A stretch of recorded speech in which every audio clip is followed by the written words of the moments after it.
सभी दोस्तों का मेरा नमस्कार। आपका फिर से सीडी स्टार एजुकेशनल में हार्दिक स्वागत है।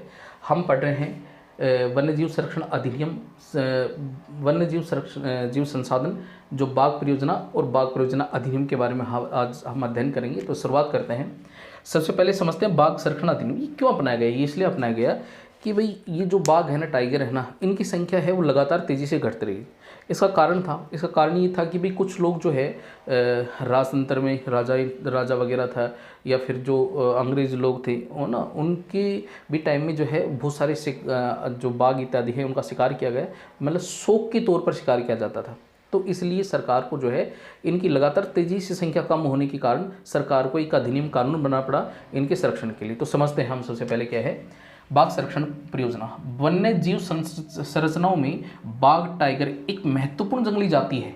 ये एक महत्वपूर्ण जंगली जाति है।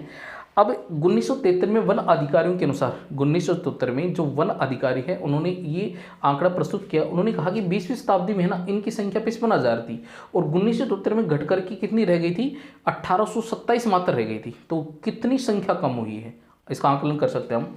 उसी कारण हाँ, अब हम बात ही करते हैं भाई कम होने के कारण क्या थे, यानी कि बाघों की संख्या लगातार तेजी से घटने के कारण क्या थे। तो सबसे पहले बाघों को मारकर व्यापार करना, उनकी खाल का, उनकी हड्डियों का व्यापार करके जो है वो लोग कुछ अपनी जो है कहीं लाभ पाने के लिए इनका व्यापार करते थे। बहुत ज़्यादा नुकसान हुआ। आवासीय स्थलों का सिकुड़ना, भाई जैसे जैसे जनसंख्या आवासीय स्थल सिकुड़ते हैं खनन क्रिया के कारण या बाघ जो बांध परियोजना के कारण जो है वन वो बहुत ज़्यादा है वो कटते हैं या फिर ये कहीं कि जलमग्न हुए, जिसके कारण इनका जो संख्या घट रही है। भोजन के लिए उपजातियों की संख्या कम होना, यानी कि जंगली जातियों को जो है उपजाति हैं उनको मारकर अपना भोजन बनाते हैं। जब इनकी लगातार तेज़ी से संख्या कम होती है तो फिर ये भोजन किसका करेंगे, ठीक है। तो ये तो है नहीं कि भाई इसको भी रोटी खिला दें, ये तो जंगली जानवरों पर ही निर्भर होते हैं। तो इस कारण से इनकी संख्या कम होने का ये भी कारण माना जाता है। चौथा है जनसंख्या वृद्धि के कारण। जैसे जैसे जनसंख्या बढ़ती है तो भाई जो है ये कहीं कि आवास बढ़ते हैं या फिर उद्योग स्थापित किए जाते हैं या बहुत सारे प्रकार की जो बांध परियोजना स्थापित की जाती हैं, सड़क, रेल लाइन, बांध, ये बहुत ज़्यादा परियोजनाएं लाई जाती हैं जिसके कारण से वन सिकुड़ते हैं और उनकी संख्या कम हो रही। अब ये इनकी संख्या कम होने का प्रमुख कारण क्या माना जाता है कि बाघों की खाल का व्यापार किया जाता है। दूसरा, उनकी हड्डियों से ऐसे देशों की परंपरागत औषधि बनाई जाती थी, इसके कारण से इनकी संख्या तेजी से कम हुई है। अब समझ सकते हैं इनका।